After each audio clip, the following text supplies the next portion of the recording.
یہ ہے غفلت یا باریک سی پدرت ہے دل کے اوپر، تنبیہ ہوگی، توجہ ہوگی، انسان سننا چاہتا ہے، سمجھ میں آ جائے گی بات۔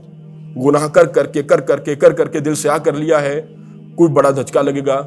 نصیحت آ جائے شاید۔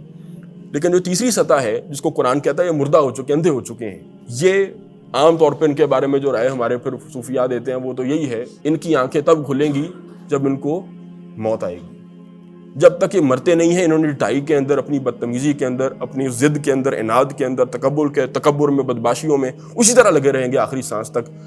انہوں نے باز نہیں آنا اپنی حرکتوں سے، اور اس کے اوپر وہ بنیاد ڈالتے ہیں، یا کہہ لیں کہ حضرت علی رضی اللہ عنہ کی قول پر وہ بنیاد رکھتے ہیں اس اپنے رائے کی کہ حضرت علی نے انہی لوگوں کے بارے میں فرمایا تھا کہ یہ سارے مردے ہیں،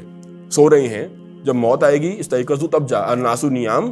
سب لوگ سو رہے ہیں، نیند کی کیفیت میں ہیں، غفلت ان کی اس حد تک بڑھ چکی ہے۔ اذا ماتوا استيقظوا، جب مریں گے تو ہوش آئے گی ان کو۔ انہی کے بارے میں پھر سورہ قاف کے اندر اللہ تعالیٰ نے بیان کیا ہے کہ ہم پھر اس دن قیامت کے دن جب کھڑا کریں گے تب ان کی آنکھوں پر سے پردے ہٹائیں گے، پھر اللہ کہے گا فبصرک الیوم حدید، اس دن تمہاری نظر پھر بڑا ٹھیک ٹھیک کام کرے گی، وہ جو جتنی چیزوں کا انکار تھا، ڈٹائی تھی، وہ ساری چیزیں آنکھوں سے پھر نظر آئیں گی۔ اللہ تعالیٰ ہمیں اپنی اصلاح کرنے والوں میں شامل فرمائے۔ ہر بندہ اپنے دل میں جھانکے، اپنے گریبان میں جھانکے کہ میں کہاں پر کھڑا ہوں، اس کے بعد پھر